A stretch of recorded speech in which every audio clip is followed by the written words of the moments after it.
Really, what a treat for me to be visiting with all of you virtually here. I see friends and colleagues and mentors and heroes out there, and I want to just extend my thanks to all of you, Emory faculty who have really guided me since the age of 18 in career and life. And it reminds me of the Sir Isaac Newton quote that we stand on the shoulders of giants, and I see many giants out there. So I just want to extend my thanks to all of you for joining today.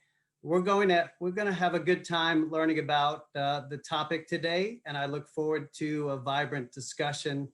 As mentioned, I've been on the Emory faculty since 1997. Have held various positions, and also have had a chance to serve in leadership positions on a national level and international level. And in a million years, I never guessed that my career as a cardiologist would take me all across the world with friends and associates all over the globe. And I've learned so much from others. Since last October, though, I have been serving as the executive director of the United States Million Hearts Initiative. And the way I describe this is I'm being borrowed by our government. This is a program co-led by the CDC and the Center for Medicaid and Medicare Services. And I still am very much an Emory professor in the School of Medicine, also in our School of Public Health and Global Health. But my work has taken me to this program focused on preventing 1 million heart attacks, strokes, and cardiovascular events in our country. So why don't we get started? And just to preface, this work for me takes me back at least 15 years in my career. And where it started was a group of us in preventive cardiology from University of Chicago, Johns Hopkins, Emory, and others. We were at a meeting and we were discussing how much our patients relied on cardiologists for advice and direction related to healthy behaviors and heart healthy behaviors, but how little we honestly knew. And when I went to medical school, we had 1 credit hour of nutrition all through medical school. And so we wrote a paper 15 years ago that was highlighted. It was called Diets in Cardiovascular Disease, an Evidence-Based Assessment. It was highlighted by one of our major cardiology journals, JACC, and the American College of Cardiology kind of ran with it back then and 15 years ago. So this has been an interest of mine, and I've had a chance to speak about this topic in many different forums. So I'm going to talk about heart-healthy dietary patterns, but a subheading, a recipe for life. I have no conflicts related to my presentation today. As I mentioned in my current positions, I just need to qualify that my comments today represent my comments and not those of the organizations I work for, work with, or serve. You can see the photo there. We very much are an Emory family through and through. Our 2 sons are Emory graduates.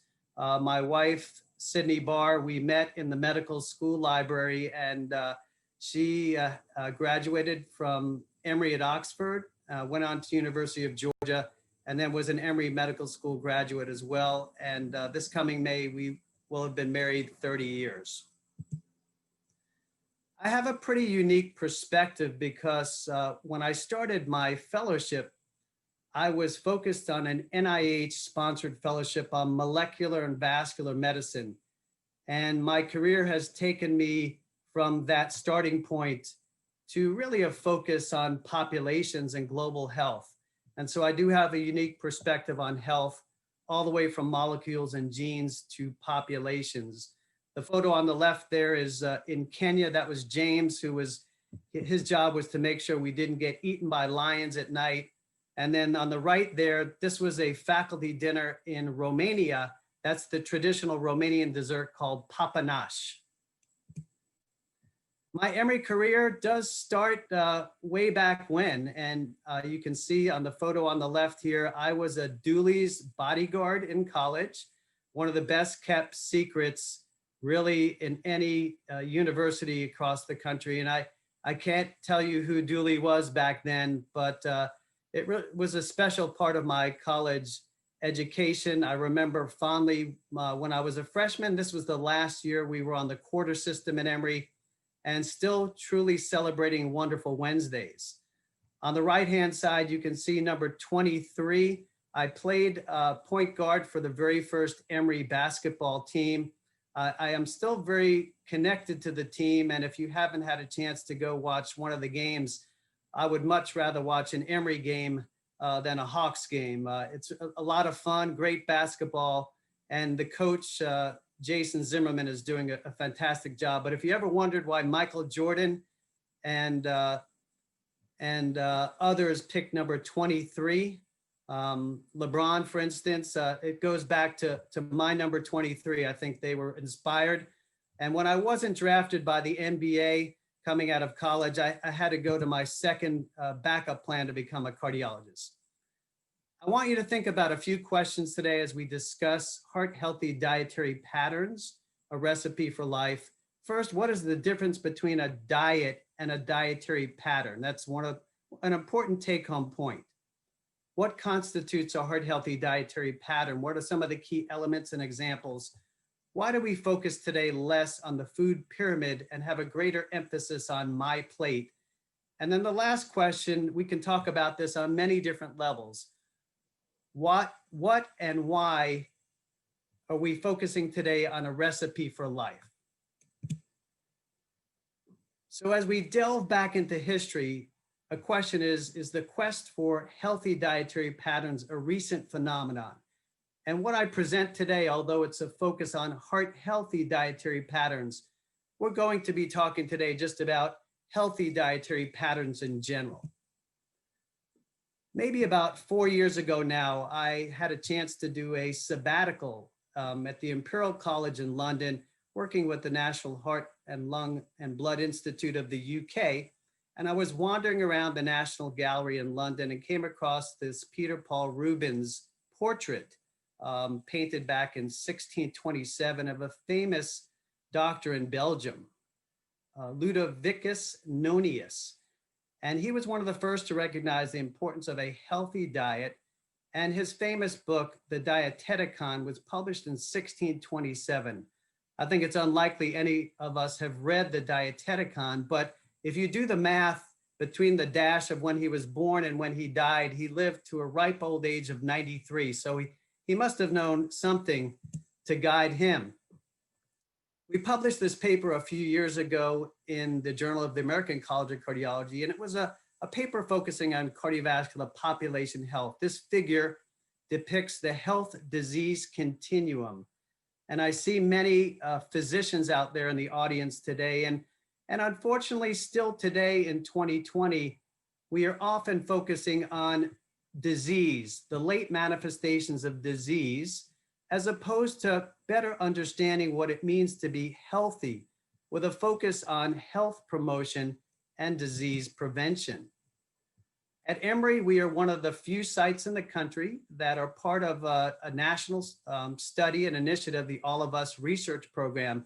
And this study is ongoing with the goal of enrolling 1 million Americans, trying to define more what it means to be healthy versus disease. So this is part of the Precision Medicine Initiative led by the NIH. And you yourself can enroll to be a participant in this study and look into it.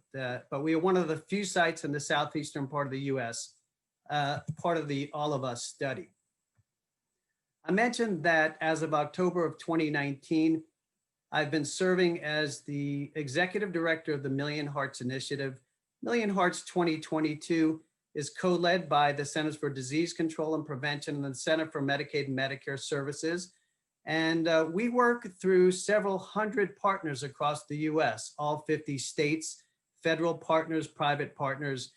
And Million Hearts has an ambitious but achievable goal of preventing 1 million heart attacks, strokes, and cardiovascular events in our country. Still the #1 cause of death in our country every year for the past 110 years or so. The only 2 years was during the Spanish influenza epidemic that overtook cardiovascular disease as the #1 cause of death in our country. Million Hearts works through the 3 pillars of keeping people healthy on a population level, optimizing care, and then also improving outcomes for priority populations. Let's take a step back and ask the question about optimal health. In medicine, we frequently focus on detection of disease. I mentioned often at a late stage. How do we define health? Franklin Delano Roosevelt, when the National Institutes of Health was christened in 1940, he said we cannot be a strong nation unless we are a healthy nation. And just to remind all that it is called the National Institutes of Health. It's not the National Institutes of Disease. The American Heart Association developed a 2020 impact goal, and here we are in 2020. I don't think we're going to meet this goal, especially in the setting of our current pandemic state, to improve the cardiovascular health of Americans by 20%, reducing deaths from cardiovascular disease and stroke by 20%.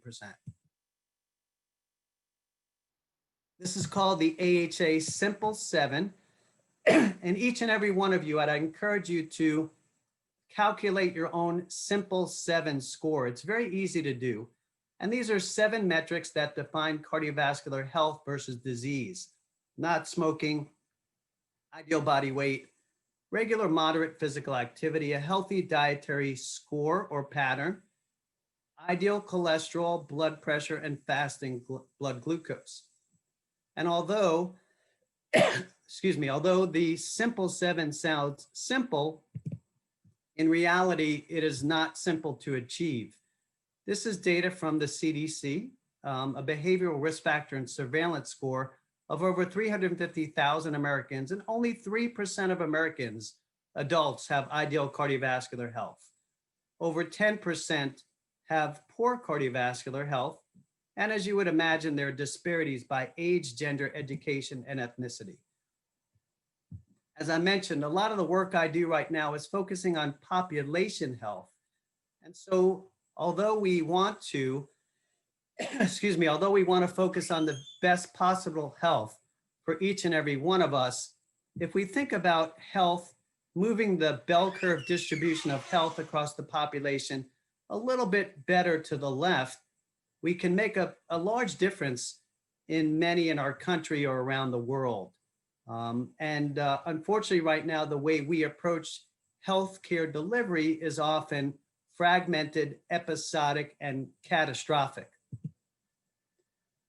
At the end of the last presidential administration, I had a chance to visit the White House, and there was a briefing focusing on making healthcare better, with a specific focus on cardiovascular health, really celebrating the progress on cardiovascular health, deepening the conversation on cardiovascular health, and improving cardiovascular health in our communities where we live, work, learn, and play.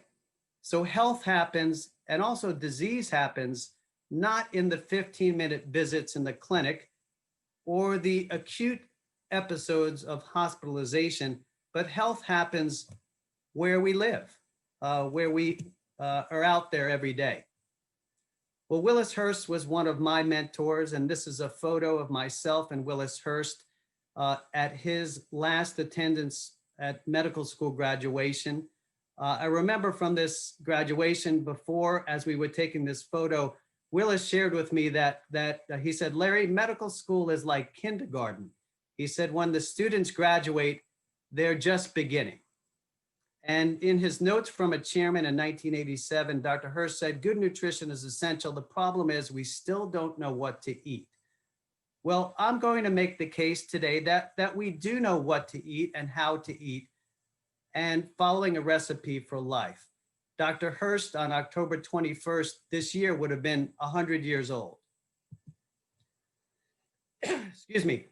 So now I want to move into the recipe for optimal cardiovascular health.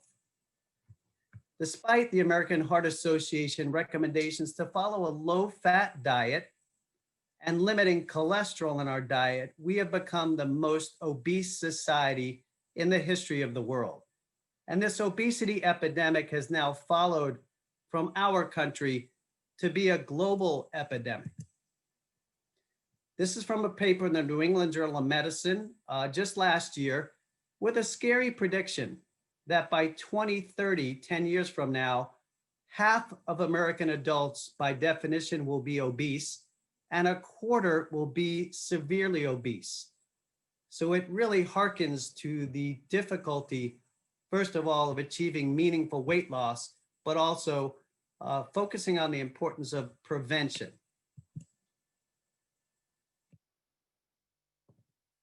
The metabolic syndrome is a pre-diabetic state, and in our country, anywhere from 25% to 50% of Americans have this pre-diabetic syndrome.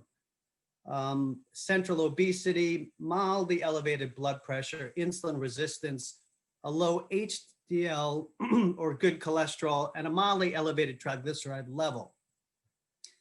And so this metabolic syndrome has its beginnings in infancy and childhood.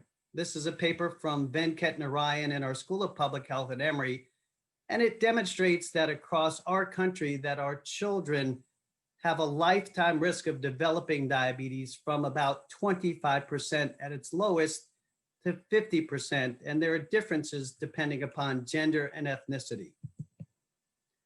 This is a slide I've shown all over the world because today we often talk about precision medicine and genomics and metabolomics and proteomics, which we have the ability to measure. But today our zip code, where we live, is a more potent predictor of health and disease than our genetic code.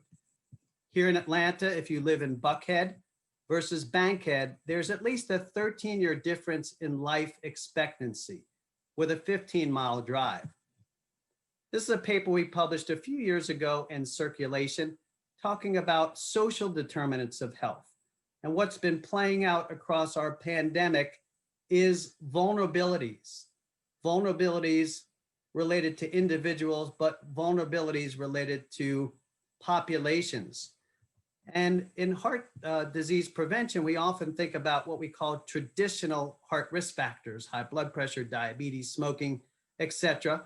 But we really need to think differently as we address these social determinants of health, access to care, healthy foods, psychosocial, behavioral, and environmental factors. One of our fellows who just graduated, one of his areas of research was looking at what are called food deserts, or areas of food insecurity, and the presence and risk of heart disease. And this again is a map of Atlanta, the city that I live in and many of you live in. These green areas here scattered around, these are not areas of parks and recreation. These green areas depict food deserts. And we know that those living in food deserts, by our studies, have early markers of cardiovascular risk and unhealthy blood vessels. Well, I certainly was not a math major at Emory. That was not one of my strong suits. But as we move into dietary patterns and health, I call this slide caloric mathematics. 3,500 calories equals a pound. And if we create a caloric deficit of 500 calories a day, we'll lose a pound a week.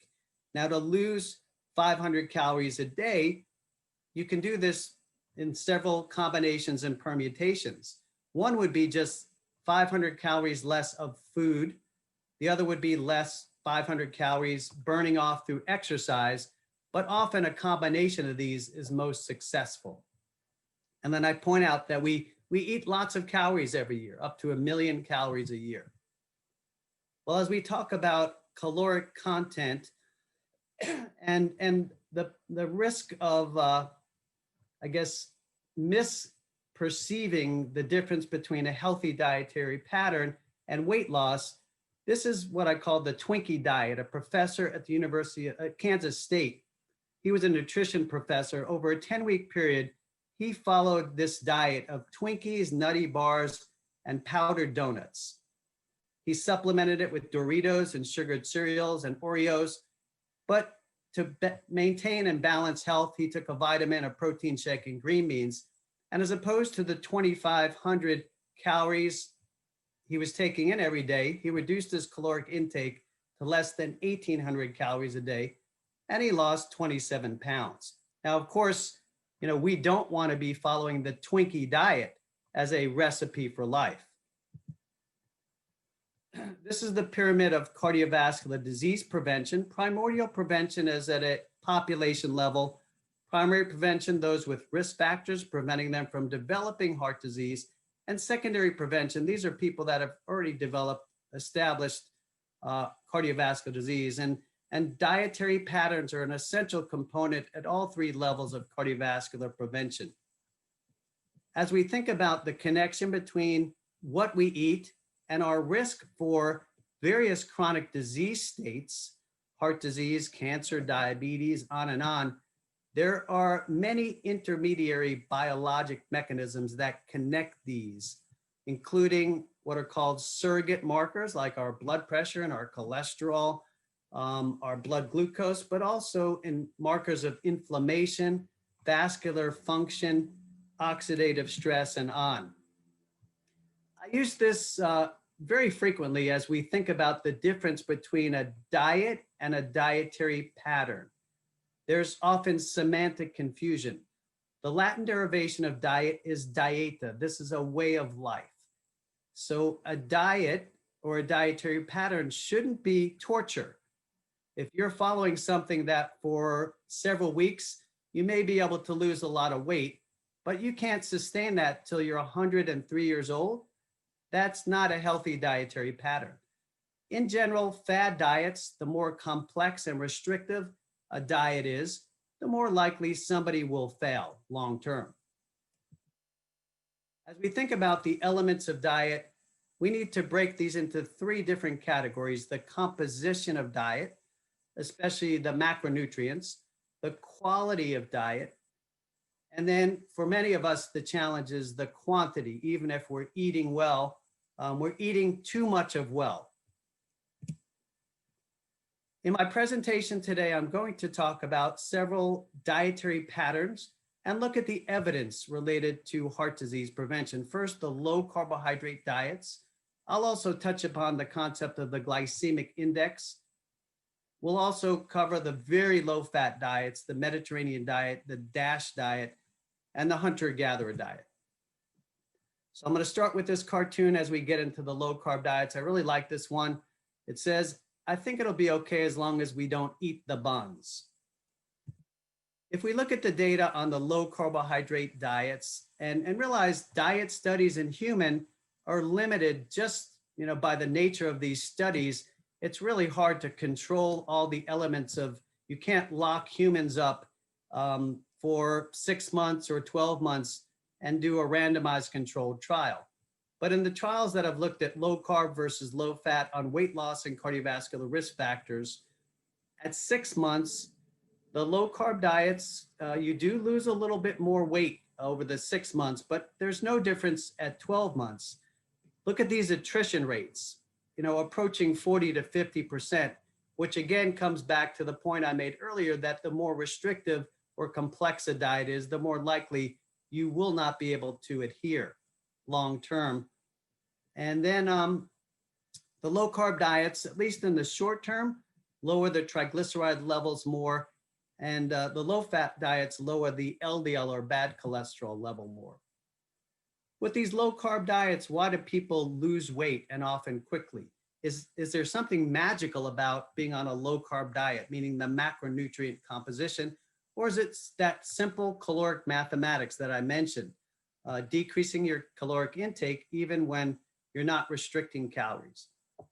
In any diet study, though, there are confounding factors because initial weight loss can provide motivation for other lifestyle and behavioral changes. This is just a graphic depiction of the concept of the glycemic index.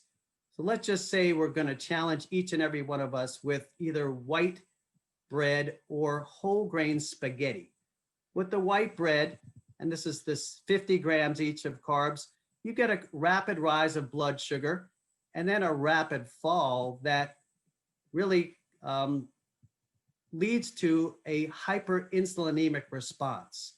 And often with a high carb, dense meal, you will get sleepy after lunch, for instance, and that's part of the body's response as well. With whole grains, though, you get a smoother curve, and you do not get as much of a secondary hormonal response to these whole grains. So that's just the concept of the glycemic index, which I'll show you later on is fraught with various challenges as we apply that to real life eating. The other end of the spectrum from a very low carbohydrate diet is the very low fat diet. And Dean Ornish is also a cardiologist out in California who writes a lot and does some research on the very low fat diets. The very low fat diets here, you're taking in less than 15% of your calories from fat, and therefore it's very hard to eat a diet long-term very high in protein. And so these very low fat diets focus on healthy carbohydrates. The very low fat diets have demonstrated beneficial changes in cholesterol and blood pressure and weight. In vegetarians, however, you often get a paradoxical drop in the good cholesterol, the HDL, and an increase in triglycerides. And when I see this in a patient, I often will counsel them, this might sound crazy coming from your heart doctor, but I want you to eat more fat and eat more protein. But we talk about healthy fat and healthy protein. And even if the interest is in vegetarian fat, we can think about applying that as well. These are older studies looking at the blood vessels of patients who are following very low fat diets. One from Germany, and this is Dean Ornish's lifestyle heart trial. The lifestyle heart trial was not just focusing on a vegetarian diet, but also focusing on a healthy overall lifestyle approach. But both of these studies showed a limitation of growth of plaque in the vessels and even some reversal of plaque. One of the, I'm going to call it our current areas of fad or focus is a plant-based whole food diet. And this is among the healthy dietary patterns. But for those who want to follow a plant-based whole food diet, we need to be honest with ourselves about our biology and our anatomy and our physiology. And evolutionarily, human beings, we are omnivores. And we are omnivores that are very much along the lines of what you might conceptualize to be hunter-gatherers. And so if you're going to follow a complete plant-based whole food diet, we need to figure out ways to get essential amino acids into our diet and vitamins and minerals that help support our health. We talked about low carb and very low fat. Now I'd like to mention a little bit about the Mediterranean dietary pattern and what might be some of the key components. This is the Mediterranean dietary pyramid. At the base of the pyramid, daily physical activity. Here you see carbohydrates. Now these are healthy carbohydrates, not processed whole grains. An abundance of fruits, vegetables, nuts, seeds, beans, healthier fats, low fat dairy, and then sparingly meats, sweets, cheeses, and eggs. If we look at the dietary evidence related to a Mediterranean dietary pattern, this is from 22,000 adults in Europe, you can see that the Mediterranean dietary pattern reduces the risk of death by 25%, death from heart disease by 33%, and death from cancer by 24%. A study that has received a lot of attention is called the PREDIMED trial. This was out of Barcelona, Spain, randomizing 7,500 individuals with heart risk factors and prediabetes, and looking at their risk for cardiovascular disease. And the group was randomized to a control diet, still a healthy diet, and then two groups, the Mediterranean dietary groups, one supplemented with tree nuts and the other with extra virgin olive oil.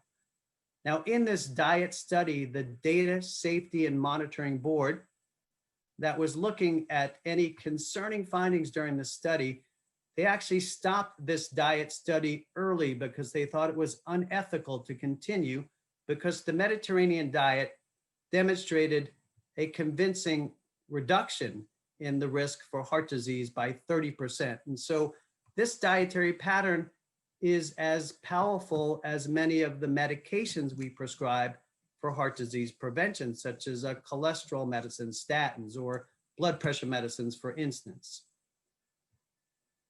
Let's come back to the question of the recipe for life, though, because those who follow healthy dietary patterns often follow healthy behaviors in general. This was a study published in JAMA 16 years ago now, looking at elderly Europeans. These individuals were already in their 70s and 80s, and looked at their 10-year risk of mortality. And those who adhered to a Mediterranean dietary pattern, modest intake of alcohol, regular moderate physical activity, and non-smoking, had a 65% reduction in all-cause mortality. I talked about the evolution of man, and we have evolved, but in many ways we have now de-evolved over the past 100 years. As we've transitioned from hunter-gatherers to an agricultural society and industrialized, now global society, our fat intakes increased, our saturated fats, our trans fats, and we've also had an increase in the omega-6 to omega-3 ratio. This is from a paper we wrote a number of years back now, and it's just a nice figure that talks about fats in a very general fashion. So fats can be saturated, monounsaturated, or polyunsaturated. And if we modify the polyunsaturated fats by partially hydrogenating them, and this was supposed to be to help with shelf life, we create trans fats. The polyunsaturated fats, depending upon where the first double bond occurs, can either be omega-3 fats or omega-6 fats. From the same paper, both the omega-6s and omega-3s, they're broken down by the same enzyme in our body. It's a desaturase, but the pathways take you on different journeys. The omega-6s create inflammation and sticky blood cells and risk for clotting, whereas the omega-3s do the exact opposite. And so that ratio of omega-6s to omega-3s is likely important for long-term health. We learned about the benefits of the omega-3 fats from the Inuits, and they subsist primarily or did on whales, seals, and fish. But this is a population that has adapted evolutionarily. They have a fatty acid dehydrogenase that is really favorably focused on utilizing these sources of food as their primary intake. And you can see that the Inuits have this fatty acid desaturase at a much higher level than Chinese or Europeans, for instance.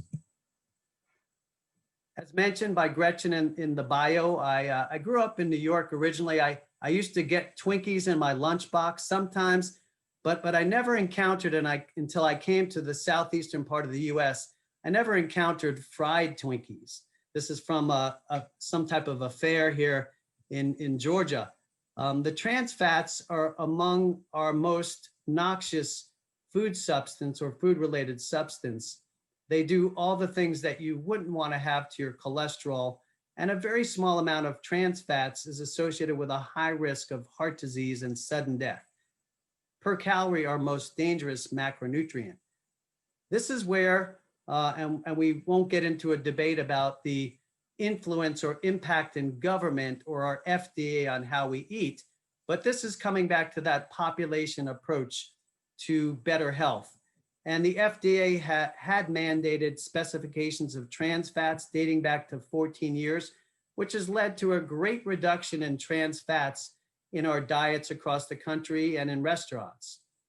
Just something to be aware of, that on the package, as you're shopping, that the package can say no trans fatty acids when there's less than 500 milligrams of trans fatty acids. So if you read the labels and it still says partially hydrogenated XYZ, there are hidden trans fats in what you're eating.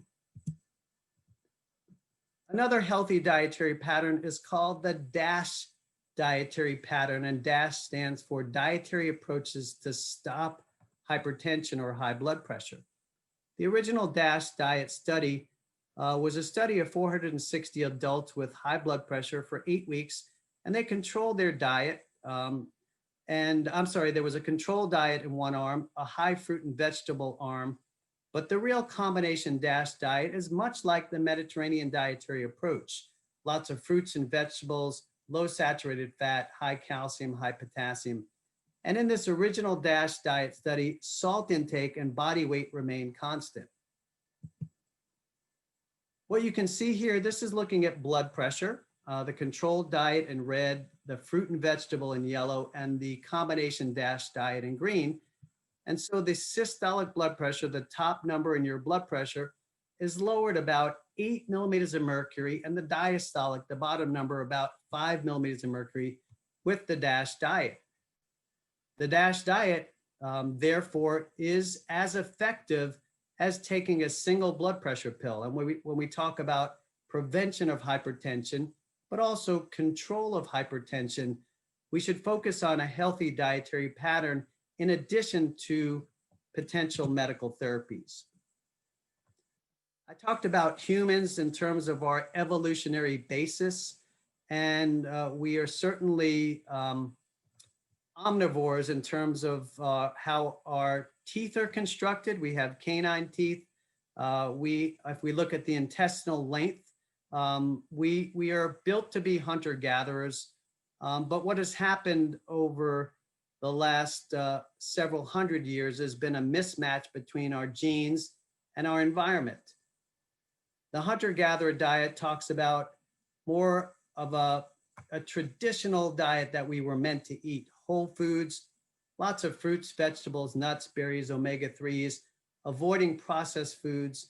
And if we do choose to eat animal protein, that it's a lean protein, healthier fats, and being active.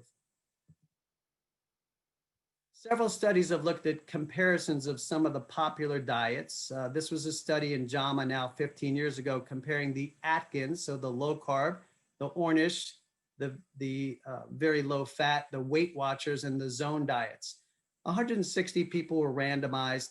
They had known heart risk factors, they were obese, and they looked at weight change at a year, effect on heart risk factors, and dietary adherence. After 1 year, there was no difference in weight loss, but there were greater effects in weight in those that could adhere to the diet. Each of these diets reduced cholesterol equally, but weight loss again was associated with adherence. And for each of the diets, the biological changes seen were more associated with the weight loss than the specific composition of the diet. Another study that looked at weight loss among some of these named diets in overweight and obese adults. This was a meta-analysis of over 7,000 subjects, coming back to the same conclusion that weight loss was observed with either approach, and the weight loss differences between these diets were small, and really focusing more on recommending a diet that patients will adhere to, not just for the short term, but making this a long-term venture, focusing on healthy dietary patterns, that recipe for life. A study called Omnicarb was a crossover study of 160 overweight adults, looking at that DASH diet. And then there were 4 different possibilities. You could have a high glycemic index or a high carb diet, and then vice versa, low glycemic index, low carb, and then all the in-betweens. Both of the high carbohydrate diets decreased insulin sensitivity by 20% and increased cholesterol. But coming back to that glycemic index, which is an interesting concept, but in and of itself may have less impact than we think on insulin sensitivity, cholesterol, and blood pressure. In fact, if we lined up 7 apples in front of us, all from the same tree, those apples would each have a little bit of a different glycemic index because they're at different degrees of ripening, for instance. So the benefit of the glycemic index is at least helping us think about and choosing healthier carbohydrates, trying to stay away from more processed carbohydrates such as white bread, white rice, and white potatoes. We come back to the question of quality. So is it how we eat, what we eat, more focused on the quality rather than quantity of macronutrients as affecting our mortality? This was a study published just this year in JAMA Internal Medicine that looked at 37,000 adults from the National Health and Nutritional Survey, and they were 50 years old, following these individuals for 15 years based upon their dietary recall. The low carb and low fat diet scores were not associated with mortality, but with each 20% increase in poor quality diet, there was an increase in mortality. And with each 20% improvement in dietary quality, there was a decrease. So how we think about the quality of our foods across the gamut of proteins, carbs, and fats is likely very impactful. This is another study just published this year in the British Medical Journal that looked at these popular diets again and the long-term benefits. 121 trials, 22,000 participants. They were overweight, and looking at 14 of these popular diets. And coming back to these popular diets, the effects diminished across a year, with the exception of the LDL or bad cholesterol benefits with the Mediterranean diet. In terms of our animal protein intake, there are questions that have been raised about meat intake and risk for chronic diseases. This paper published this year as well looked at processed meat, unprocessed meat, and poultry in terms of their relationship with heart disease and all-cause mortality. Looking at 30,000 adults, almost 20 years. And the data showed a mild increased risk of heart disease in eating processed meat and also unprocessed meat and poultry. So in general, when we think about animal protein, my three themes I often talk to patients about are, I talk about Mediterranean or a dietary pattern like this because of the data, but also the sustainability. I also mentioned the concept of flexitarian. Flexitarian doesn't mean you have to be a complete vegetarian, but limiting animal protein in your diet, especially exchanging animal protein for healthier plant-based proteins or fats. There's been a lot of interest recently in what's called our microbiome, specifically the gut microbiome. And so not only how we eat affects our body, but what our bacteria who live on us eat can affect our health and well-being. So we want to treat our bacteria well that inhabit our bodies. The gut microbiome is an active intermediary between us and our diets. And we know there are metabolites from these bacteria as we feed the bacteria with what we eat that can affect our health and well-being long-term. One of these is TMAO, which is synthesized from choline, animal protein, basically. And so this association between the bacterial end products and our health more and more seems to be a strong association.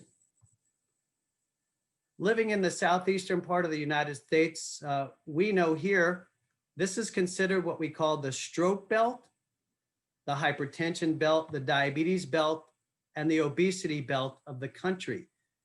This study called Regards looked at the Southern diet and its association with higher stroke risks, the geographic and racial differences in stroke in 20,000 Americans. And we know this, the Southern dietary pattern, the traditional Southern dietary pattern, is associated with an increased risk of stroke, especially in African Americans. This is likely a gene environment behavioral interaction. The Mediterranean diet or patterns like this demonstrate a lower risk of stroke and heart disease and diabetes. My career has taken me into the space of global health.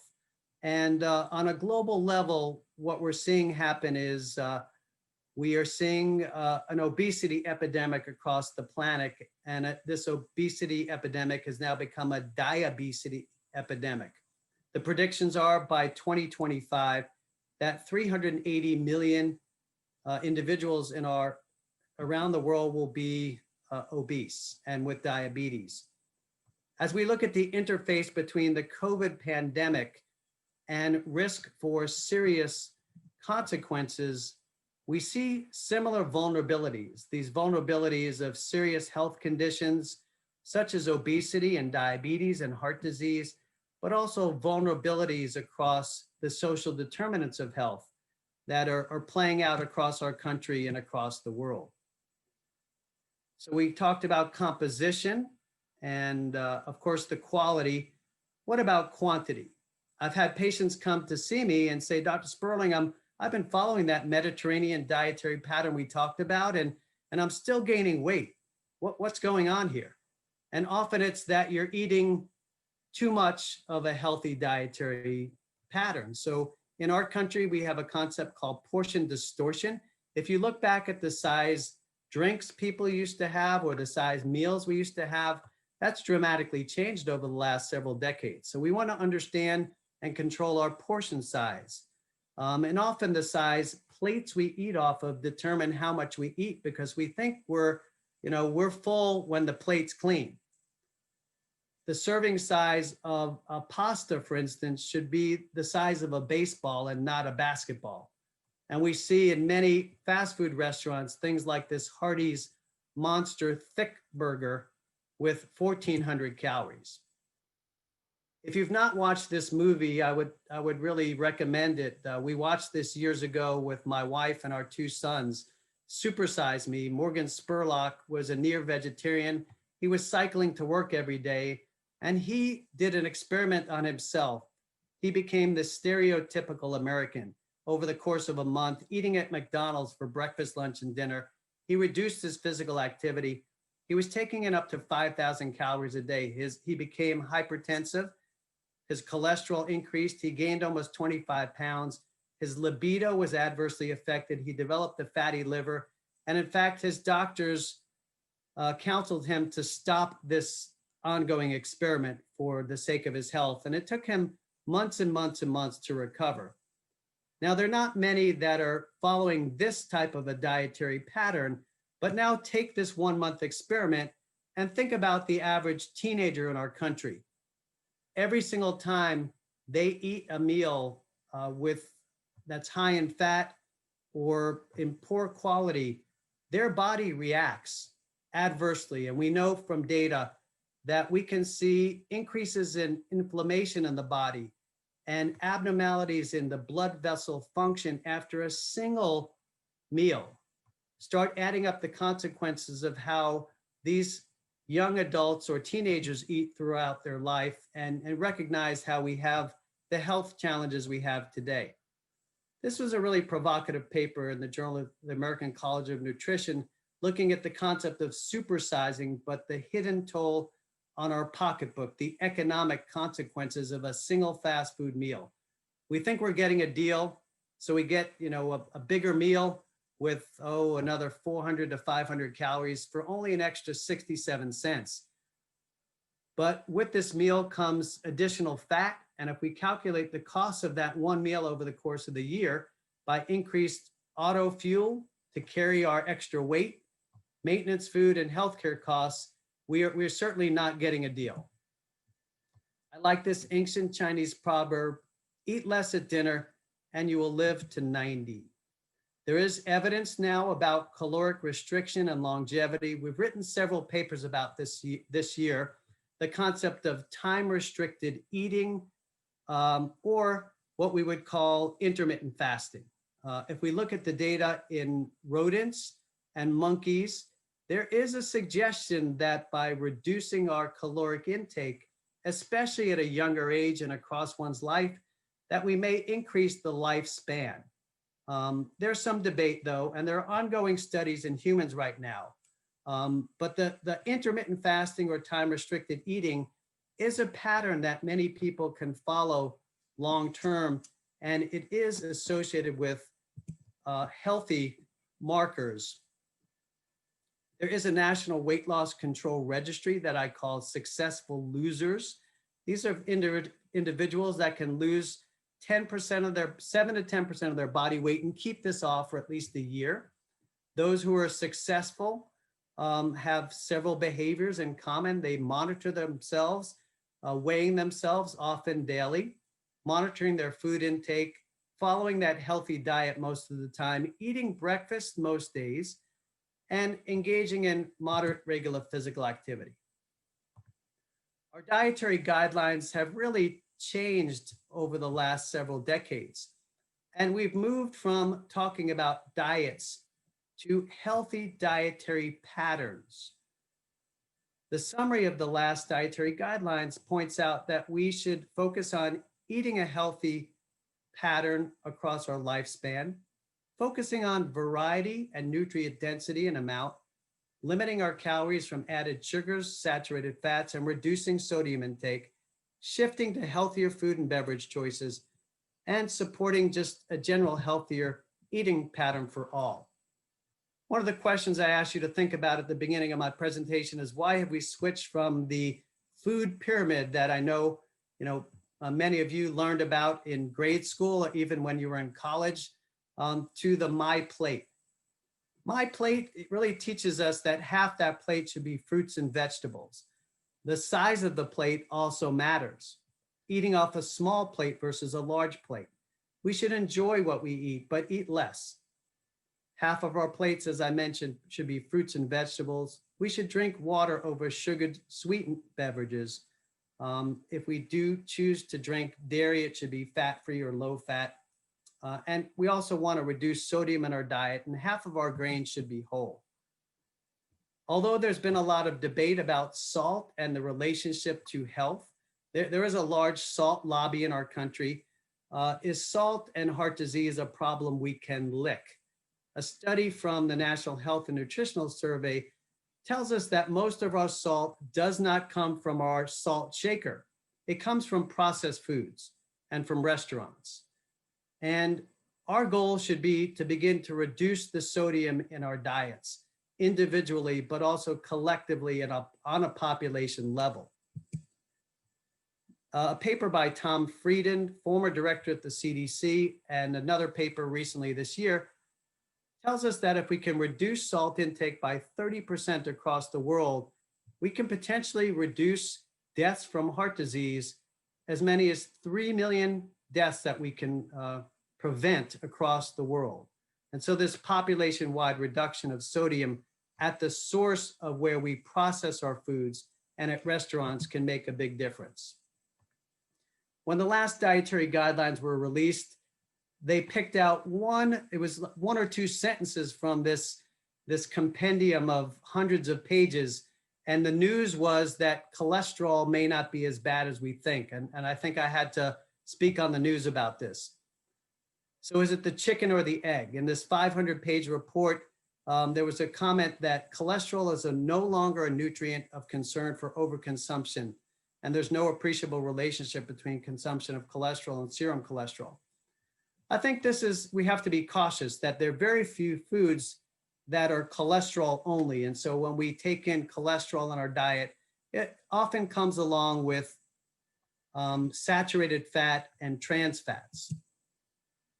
This is a paper published a few years ago in the Journal of the American College of Cardiology, looking at the impact of various foods that are often question marks for many. And so the take-home message is here: evidence of harm to limit or avoid coconut oil, eggs, juicing when you remove the pulp, and then our southern diets, and then evidence of benefit for extra virgin olive oil, healthy berries, nuts, leafy green vegetables, and plant-based proteins.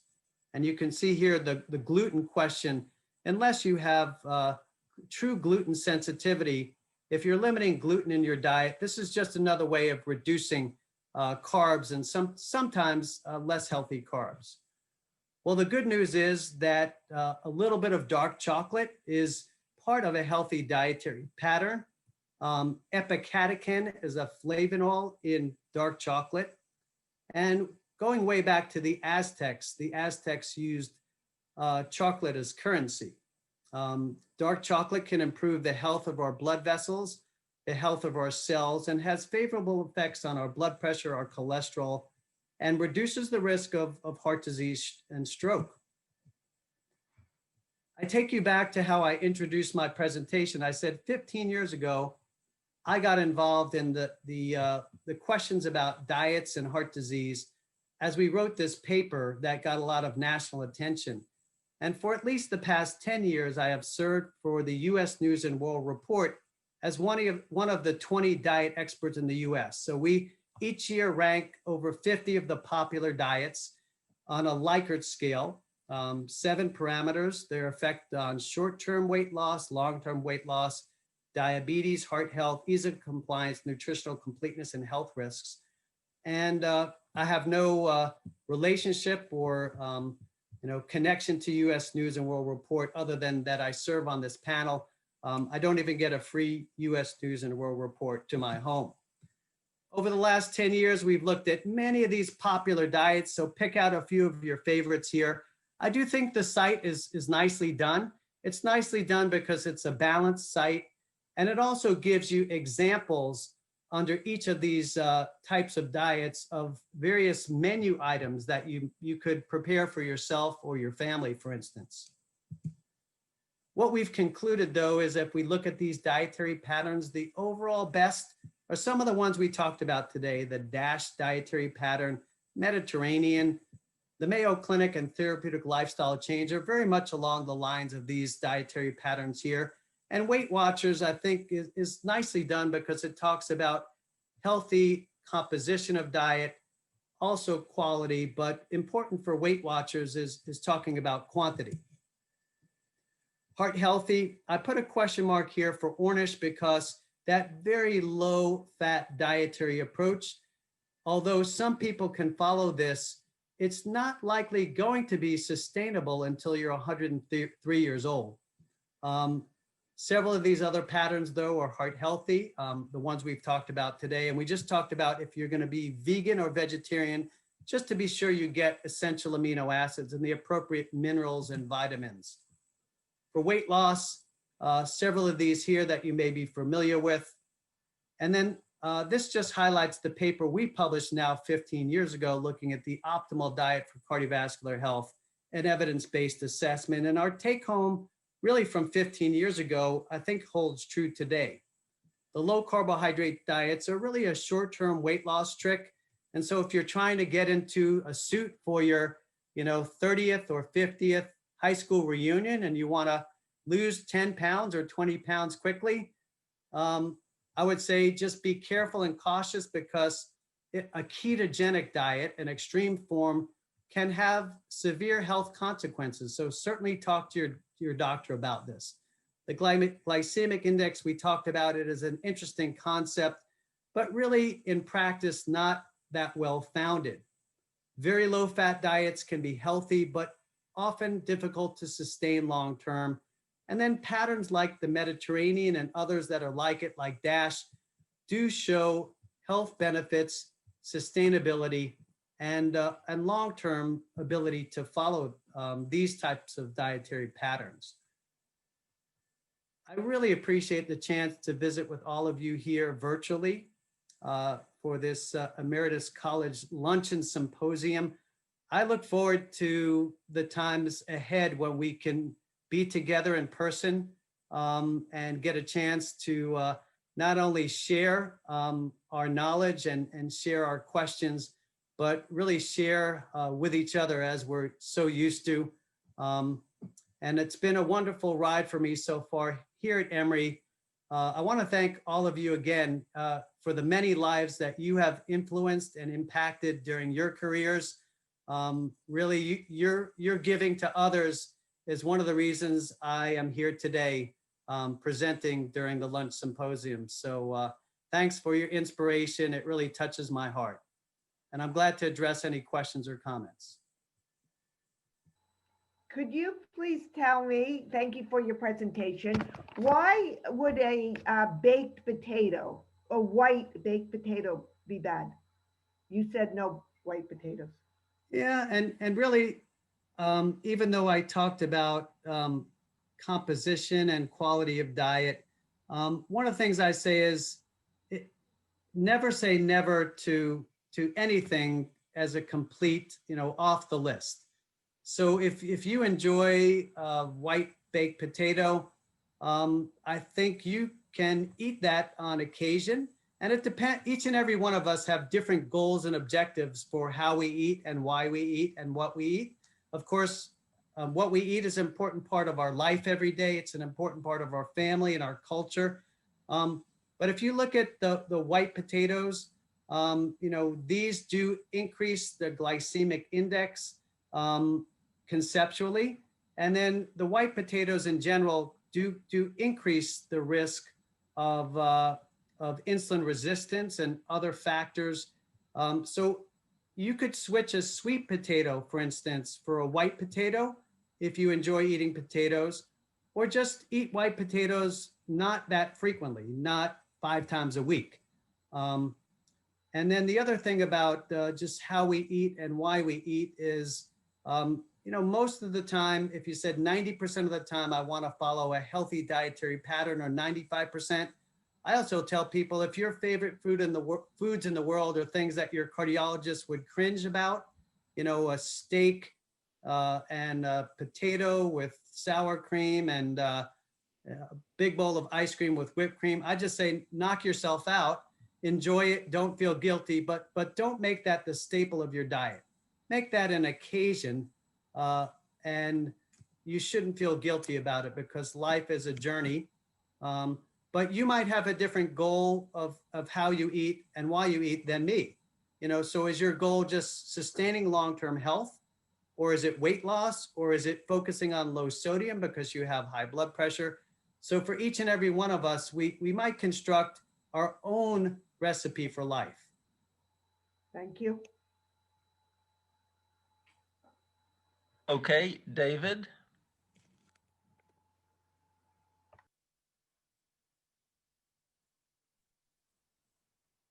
Hi, how are you? And thank you for the presentation. Just great. Thank you. Good to see the both of you. Um, someone told me somewhere that older people need more protein or as much protein as really young people do. Is that correct? Certainly. So as we age, our rate of catabolism or breakdown increases. And so our goal as we age, and realize, aging often begins in our 30s or 40s, not necessarily our 50s, 60s, 70s, 80s, and beyond. And so what we want to do is maintain as much as we can the loss of muscle protein. And we certainly want to stay physically. I didn't talk a lot today about physical activity, but that should be paired hand in hand with a healthy dietary pattern, both our aerobic capacity and then focusing on our balance and our core, because we want to be sure we don't lose our balance and have risk for falls. So I agree, but each and every one of us is an individual. And so if, for instance, you had some kidney troubles or liver troubles, this is where you want to be speaking with your doctor about individualizing dietary approaches, because you may want to limit protein and especially animal protein in your diet with certain health conditions. Where does vegetable protein come from? Vegetable proteins are abundant. And so sources here might be soy, for instance. And proteins are part of various vegetable sources. So those essential amino acids that I referred to earlier, if you were to be a vegetarian or vegan, let's make it a complete vegan, the dietary combination of rice, whole grain rice, and beans allows you to get those essential amino acids without having to eat animal proteins. Yeah, I somehow have gotten to the present president and his unable to respect health to something that I got way back from another president, Jefferson, who had, as we all know, or was saying that you have to have life, liberty, and the pursuit of happiness. And what I found sometime in my research, I found that Jefferson, because he had lost several of his family, now wrote a letter to his nephew saying that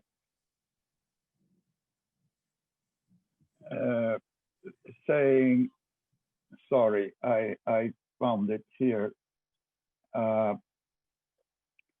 He wrote, health, without which there is no happiness. And I made several attempts to get people to realize that if we had his findings about health, that we would be much better with happiness as he came to this. And so I wonder, what can we do to the presidents who are unable to see health in people? Yeah, so an important question and an important comment. So for us as individuals, or our family, or our community, or our country, or even globally, health must be our top priority. And we can also talk about the health of our planet, of course. Without health, wealth, or fame, or anything else can have little meaning. Now, we also need to recognize that we need to be concerned not only about our health, but the health of others in our communities and our country and the world, because the collective health affects each and every one of us. And so investing in health and well-being is critically important. I'll try not to get too political, but if you look at our country and the investment in public health, for instance, compared to many of the other industrialized nations, we are greatly underfunded. And so it's one of the reasons that many in other countries enjoy a different quality of life and a different health into older ages. Now, it may not be wealth or the disparities of wealth, but we must think about health as a top priority. So I fully agree with you there, Dr. Namias. And we should listen to Thomas Jefferson, his words of wisdom. Thank you. Dr. Sperling, can you hear me? Absolutely can. And I see so many, I see so many people who have taught me and others for years. So again, thank you to many of my heroes out there and folks that have been influential in the careers of many. Very nice talk. Appreciated it. When the Mediterranean diet was first introduced, it certainly included a lot of excitement about red wine consumption. The oncologists, on the other hand, more recently have been promoting absenteeism from any alcohol ingestion.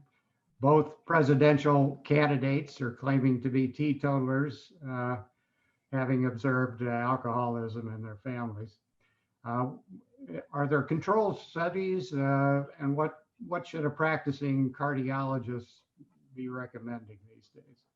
Yeah, I didn't touch upon alcohol during my presentation. I frequently get asked about it. We wrote a paper a number of years back, and the paper was titled Alcohol in the Heart, an Ounce of Prevention.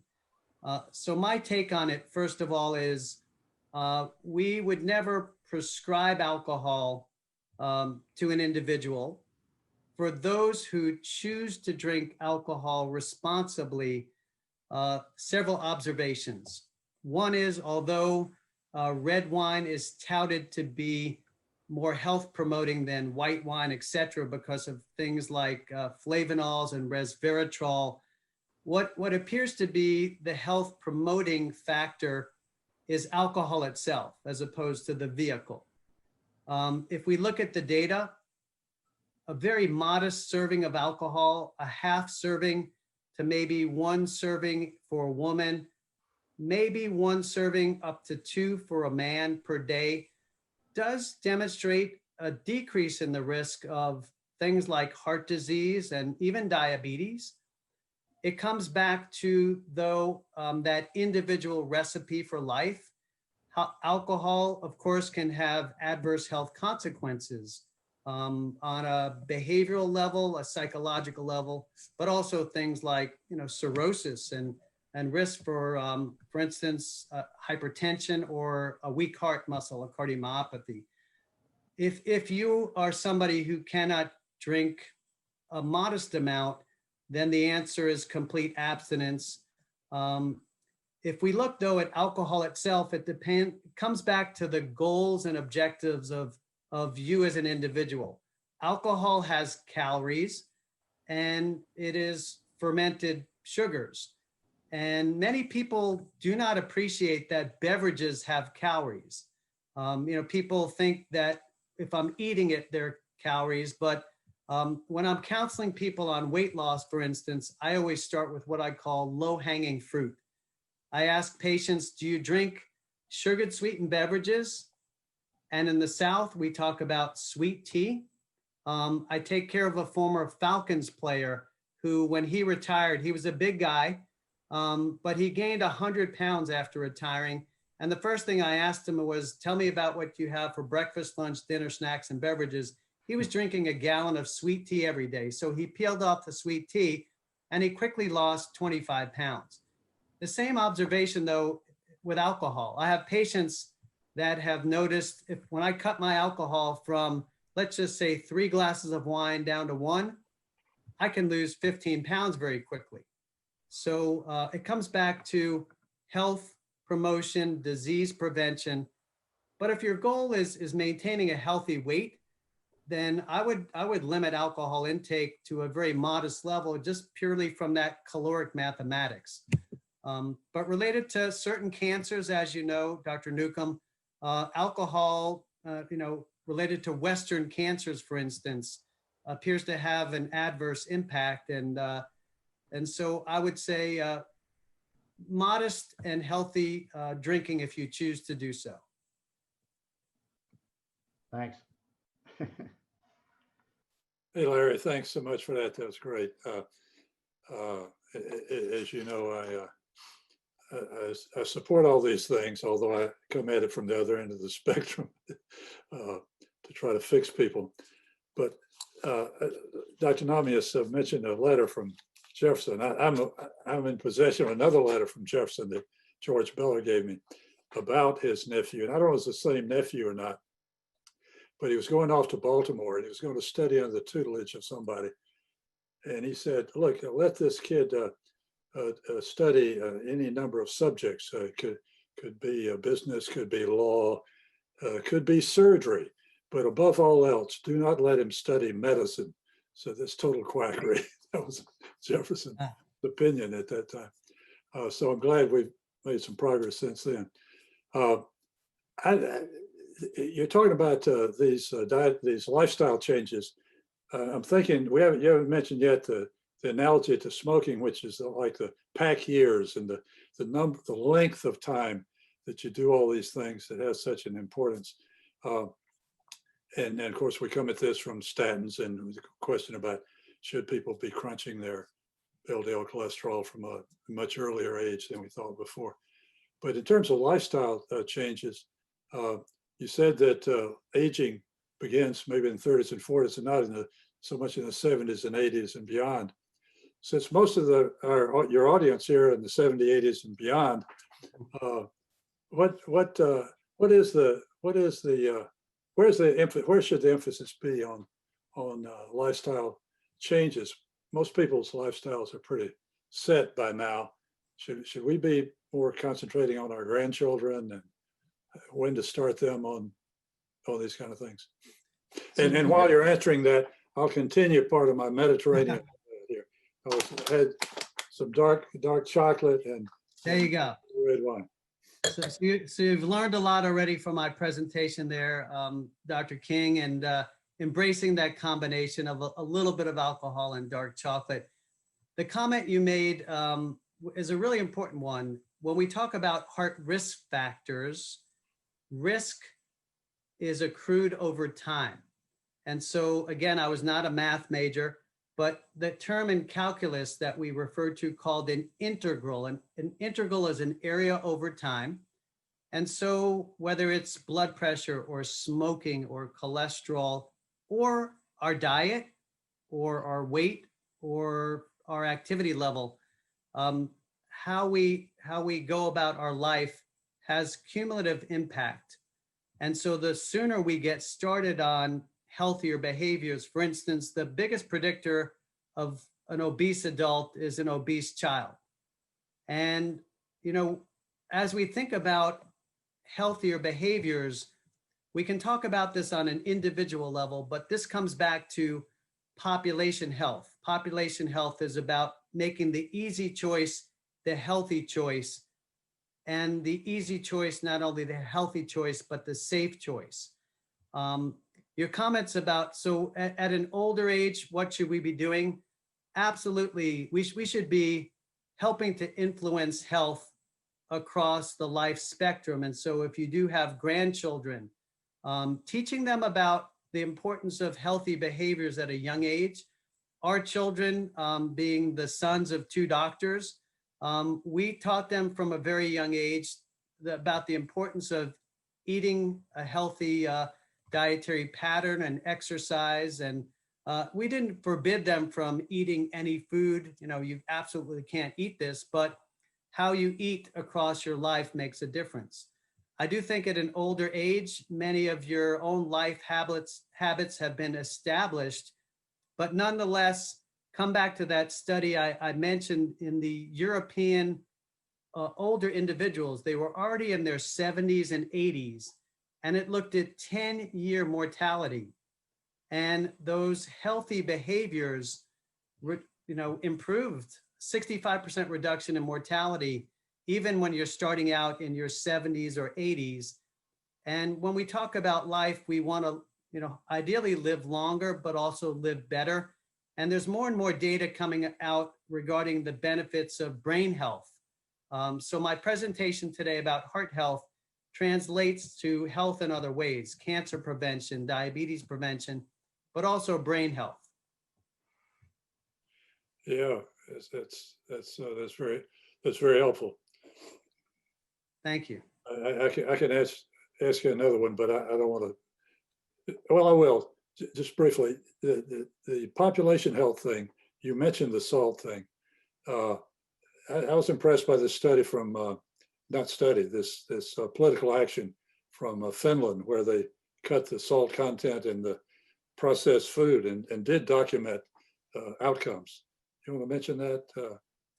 Yeah, certainly. So if we look at Finland, going back decades ago, the Finnish had the highest rates of heart disease all across the world. The Ansel Keys 7-country study, but Finland is really a model, and Finland took on the risk of heart disease not only by focusing on better awareness of risk at an individual level, but they began to work through industry and government. And right now those are ways that we can help translate to a healthier population without individuals having to make decisions. And so Finland is a great success story in that regard.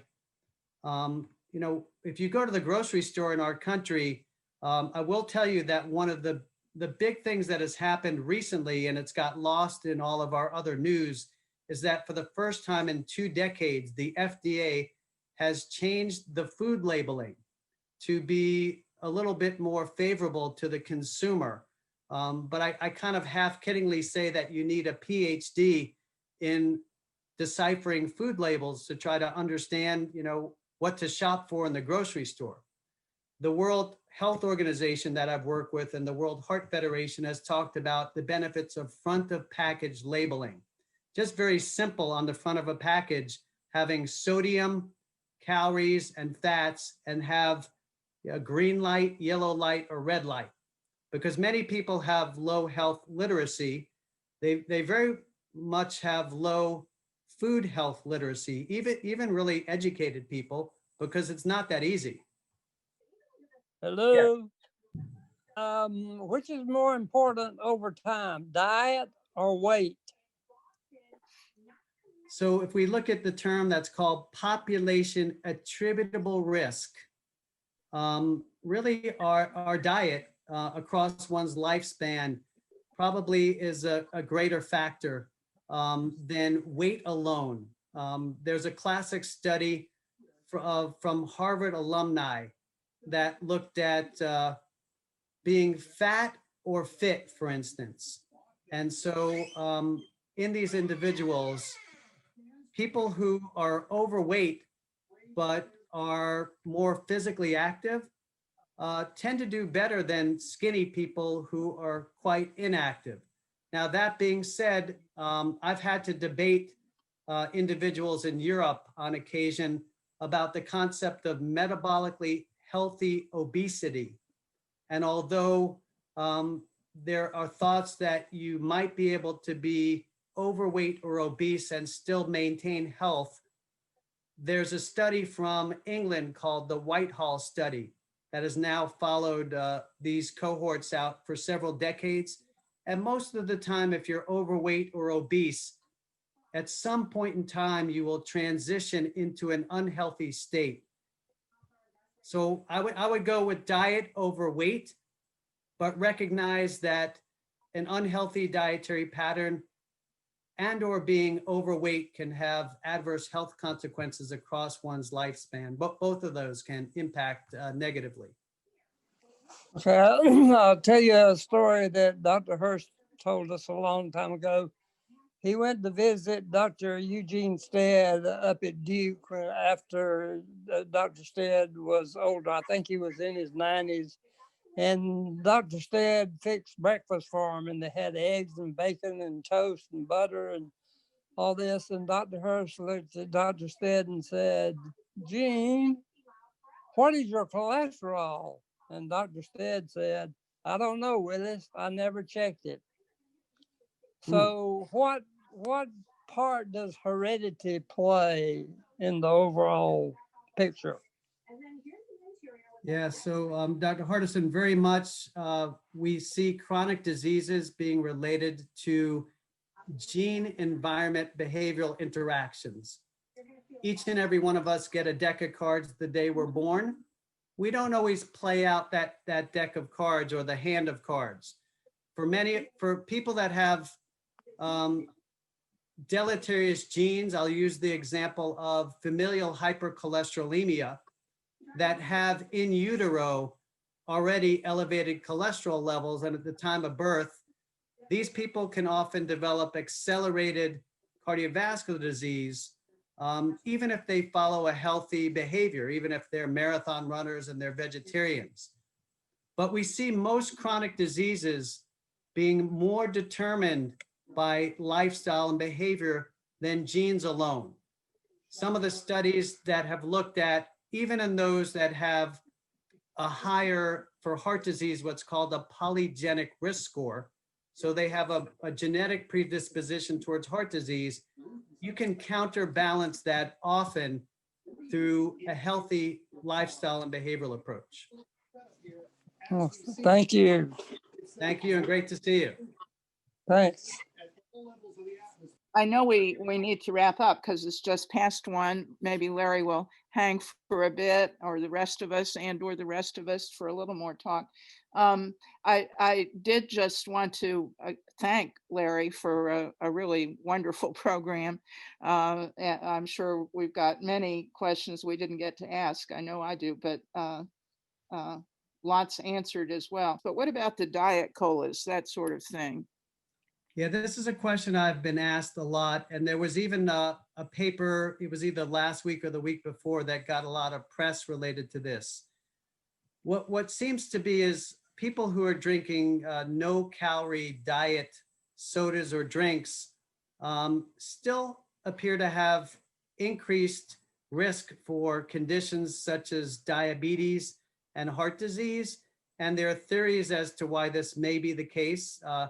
I mean, a simple one would be that, going back to the caloric mathematics, that people are drinking drinks with 0 calories. And so they may eat more because they think they're not getting any calories from their drinks.